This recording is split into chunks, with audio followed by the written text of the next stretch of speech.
What is going on, guys? I hope everyone is well. Welcome back to my channel. Today we have a special video for you. It drops in the UK today. We got John Wick Chapter 4, and I'm going to be answering the questions. Is it good? Does it keep up with the rest of the franchise? Is it better than the rest of the franchise? We're going to be going over everything in a little bit of detail. I've just got back now, so this is kind of going to be fresh review, kind of first thoughts, not really rehearsed anything yet. I might devise a lengthy full review going into a lot of the story details, maybe a spoiler review and stuff like that, so we can go into a little more details down the line. But for now, just a kind of quick talk about the film, a discussion about the film, let you know what I think, let you know where I think you should watch it, and yeah, so I will let you know I have not actually been a huge fan of the John Wick franchise in general. I like them. I like the first three. At the moment, before going into this film, the third one was definitely the best for me, followed by the first and then the second. I think all of them are good. I think what they all achieve, they achieve exactly what they set out to do in terms of installing and giving you jaw-dropping action sequences which provide a grandiose deal of entertainment, and John Wick does exactly what he needs to do to set himself apart from other action franchises by being bolder and bigger.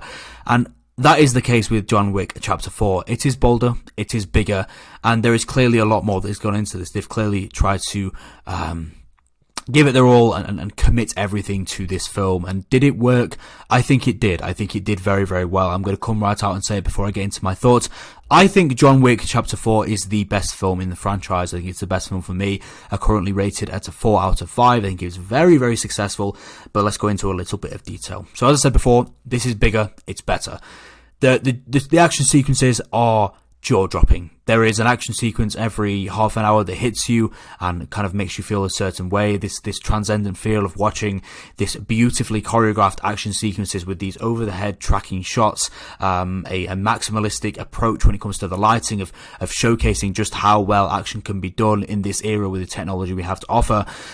You'll get one of these sequences and it will finish and you'll think, okay, what can top that? 30 minutes later, another one will come. It is ongoing. There is the most action sequences in the John Wick franchise so far, obviously, as you can imagine, because it being upwards of a 3-hour film, which we will get into in a little bit. But not only is there the most on-screen deaths, on-screen kills, and potentially more brutality when it comes to feeling the stakes and also understanding the amount of kind of gore on show for a John Wick film, it also packs an emotional punch as well. There is several anecdotes towards his wife, towards his life. We see a lot of familiar faces, but we also meet some new faces as well. I'm going to get the actors' names up because I am forgetting a few of them. I think the standout for me in this film, Bill Skarsgård, as the main antagonist in this film, was brilliant. We know about the Skarsgårds. They are, most of them are really, really good, and he was no different. I think he portrayed the main villain really, really well. Scott Adkins as Killer was the standout for me. You know, this street fighter looking boss. There was a sequence with him in kind of a club scene, a fight sequence, and that was just tremendous in the water. I think what a lot of action films do really well is these inside club scenes with this kind of loud and vibrant music. You know, like I said before, this maximalistic approach. If you search absurdity in a dictionary, John Wick Chapter 4 comes up. If you are not a fan of general over the top action sequences, which are, let's face it, are grandiose, unrealistic, and conceptually absurd, you're not going to be a fan of John Wick Chapter 4. But if you are a fan of that, it's going to be all you can dream of and more. It is arguably a perfect action film. There is several parts which I did like, there are several parts which I didn't like, but on the whole, I really, really liked, as I already mentioned. I think the action is bigger, the action is better. I do think it struggles at times, conceptually, to actually announce the stakes on show. I think at the end, you kind of understand them, but I think, for me, what is a rarity with a film like this, the first act was actually the weakest in my opinion. I was kind of an hour in and I was almost worrying about what's to come, because after watching 3, I didn't know it can get any higher, and I thought, okay, this is where it's going to drop off tremendously, because the first hour of the 3-hour film we have in front of us, I liked, but I think it was almost dull in a way. There was characters, this is a spoiler-free review, I won't go into too much, but there was characters I thought we were going to get to see more of. There was characters I wanted to see more of, and there were characters which I think we saw more of than we probably should, and didn't actually offer as much as provided. And I also think it was a little bit of a slog, and that's not to say it wasn't good. There were some tremendous sequences within the first hour. The first action sequence that hits is great, a bit repetitive and a little bit maybe too conceptually absurd for me and my liking, but again, this is just a preference.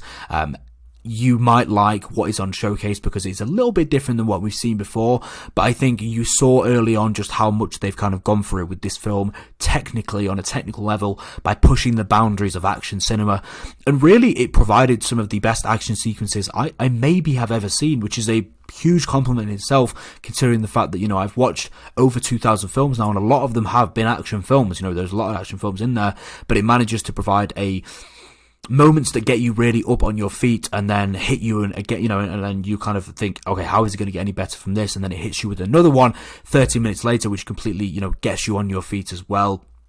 There are several sequences in this film that do overstay the mark for me. We'll get into kind of the overall pacing. You know, the film itself is, I believe, 2 hours 49 minutes, 2 hours 50 minutes, that kind of marker, which I'll be honest, I did feel at certain points, and I'm not saying everyone will, I think it has just the right amount of absurdity to keep it level-headed, just the right amount of new and fresh ways to show the violence on screen, I think is the most important way. You know, we see this sequence in a kind of a building where we're, you know, tracking over the head, you know, kind of a bird's eye view of John Wick just going through and slaughtering people. And I think whether, you know, maintaining this, you know, and having a refreshing approach on each John Wick film is what has made people keep coming back, because it shows the violence in a way not many film franchises, especially action franchises, could get away with being as absurd and unrealistic as John Wick is. And it manages to do so by continually upgrading what we are seeing on a technical level. When it comes to the music, when it comes to the cinematography, it looks fantastic. The action is absurd, it's brutal, but you are going to see a John Wick film just for that. I think it's a weird one for me because I think the ending is beautiful. I think the ending to this film was absolutely fantastic. It was a brilliant conclusion to the fourth chapter, and kind of a brilliant conclusion in general, and just seeing how the old faces and how the new faces have integrated into the story, and seeing really the stakes on show within that final half an hour. But the first act did drag for me a little bit, and I was kind of worried, I guess, because, you know, a 3-hour action film, it's a big task. You know, we know that they've gone bigger and better with the budget. We know that from the previous three John Wick films, they are consistent in enabling themselves to overall upgrade in terms of what they are showing on a technical basis, and then in terms of the brutality of the action on Showcase as well. I do think it's got, I guess, more brutal as each film has gone on. But kind of what I was worried about is that getting stale, and then not being able to feel the stakes, and it becoming of what I like to call, I know a lot of people won't agree, but kind of a superhero film approach, and which is the main concern that I have with a lot of superhero films, is that oftentimes I don't feel the stakes, and it's kind of just we're watching a film, waiting for the next one, and trying to see, watching a film, getting home and thinking, okay, how will these stakes transfer into the next one? Whereas John Wick 4 is an individualized project which works really well on its own, and I think it progresses. I think progresses the story really well. And another thing I was worried about is, let's be honest, the plots in the John Wick films are pretty paper thin. You know, there isn't much to them. You're really not watching it for that. And I think it did a really good job of actually standardizing and keeping a consistent pace for the story over the 3-hour length, which is more than I can say for a lot of 3-hour films. And I think a lot of you would agree as well. John Wick is back to his best. I think this is the best film in the franchise. I really, really do. I think we get to see some familiar faces, which are nice to see. Some rivalries, some vengeances that are served. We get to meet some great new villains in obviously Bill Skarsgård and also Scott Adkins. Their villains were both great, and we get to see some brand new characters which were also really, really good to watch as well. I give this film a 4 out of 5. Let me know what you thought in the comments below. Let me know if you want a spoiler review so I can kind of go into the nitty gritty, the details, the ending, the big reveal, and all that good stuff. Hopefully you enjoyed this video. Feel free to drop a like, drop a sub, and all that stuff, and I will speak to you all soon, and have a great day, and let me know if you watched this film.